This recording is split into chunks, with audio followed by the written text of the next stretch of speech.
এর মতনই লাগছে। তো যাই হোক গাইস, এই গেমটাতে কিন্তু আমাদের ইন্ডিয়ান বাইক ড্রাইভিং 3D গেমের মতনই একটা ফোনও আছে, আর এই ফোনের একটা অপশনে কিন্তু অল চিট কোড নাম্বারও দিয়ে দেওয়া হয়েছে। তো চলো আমরা এখান থেকে একটা চিট কোড ডায়াল করে দেখি যে সত্যি বাইক আসে কিনা। তো এখান থেকে আমি ডায়াল করে দিলাম হচ্ছে 201। আর গাইস তোমরা যেমন কি দেখতেই পাচ্ছ আমাদের সামনে কিন্তু সত্যি একটা স্প্লেন্ডার বাইক চলে এসেছে। আর এই স্প্লেন্ডার বাইকটাতে ওঠার পর কিন্তু আমাদের ক্যারেক্টারটাকে দেখতে অনেকটাই ছোট লাগছে।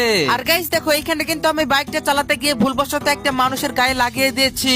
আর এইখানে কিন্তু আমাদের ইন্ডিয়ান বাইক ড্রাইভিং 3D গেমের মতনই একটা স্টারও উঠে গিয়েছে। তার মানে এখন আমাদের কাছে হয়তো পুলিশ চলে আসবে। আর গাইস দেখো কথা বলতে বলতে কিন্তু আমাদের সামনে একটা ইন্ডিয়ান পুলিশ চলে এসেছে। আর এরা আমাকে মারার সময় কি বলছে সেটা তোমরাই শুনে নাও।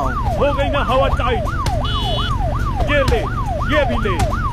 তো যাই হোক চলে এদেরকে মারার জন্য এখন আমাকে গান বের করতে হবে। তো এখান থেকে আমি একটা আরপিজি বের করে ফায়ার করার সাথে সাথে এখানে আমি নিজেও মরে গেলাম। আর এই গেমটা বলতে গেলে আমার কাছে মোটামুটি ভালোই লাগলো। তো চলো এবার আমাদের এর পরের গেমটাতে যাওয়া যাক। তো গাইস এর পরের গেমটার নাম হচ্ছে আমাদের ইন্ডিয়ান কার বাইক ড্রাইভ জিটিএ আইভি। আর দেখো এই গেমটার ছবিগুলো দেখতেও তো আমার কাছে অনেকটাই ভালো লাগছে, তাই আমি তাড়াতাড়ি করে এই গেমটাকে ইনস্টলে দিয়ে দিলাম। তো ওকে ফাইনালি কিন্তু আমাদের এই গেমটা ইনস্টল হয়ে গিয়েছে। আর দেখো আমি এখানে প্লে অপশনটাতে ক্লিক করার পর কিন্তু এই গেমটা লোডিং হতে শুরু করে দিল। ও ভাই এইটা কি, এই গেমের গ্রাফিক্সটা তো দেখতে অনেকটাই সুন্দর। আর দেখো এই গেমের ক্যারেক্টার ফ্র্যাঙ্কলিনটাকে দেখতে তো আমাদের ইন্ডিয়ান বাইক ড্রাইভিং 3D গেমের ফ্র্যাঙ্কলিনের মতনই লাগছে। আর এই গেমের বাড়িটাকে দেখতে কিন্তু অনেকটাই বিশাল এবং লাক্সারিয়াস লাগছে। তো চলো এবার আমাদের বাড়ির বাইরে দাঁড়িয়ে থাকা বাইকটা একটু চালানো যাক। তো ওকে গাইস এই গেমের বাইকটা চালাতে কিন্তু আমার অনেকটাই ভালো লাগছে, কারণ এই গেমের হচ্ছে বাইকটার হচ্ছে কন্ট্রোল গুলো একেবারে ঠিক আছে।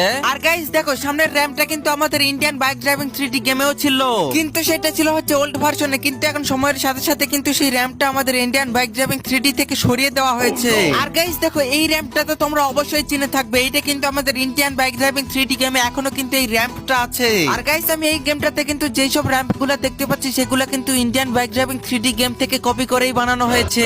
তো যাই হোক এইখানে দেখো এখানে কিন্তু আমাদের কাছে একটা ফোনও আছে। আর গাইস এই ফোনটাতে একটা ক্যামেরা অপশনও আছে, যেটা দিয়ে কিন্তু তোমরা ইজিলি এই গেমটার ভিতরে ব্লগ করতে পারবে। তো hello blog, welcome to my guys. তো যাই হোক গাইস এই গেমটাতে কিন্তু আমাদের অনেকটাই গান আছে। ওকে তো দেখো এটা হচ্ছে লং রেঞ্জের একটা গান, আর এইটার জুম তো অনেকটাই বেশি।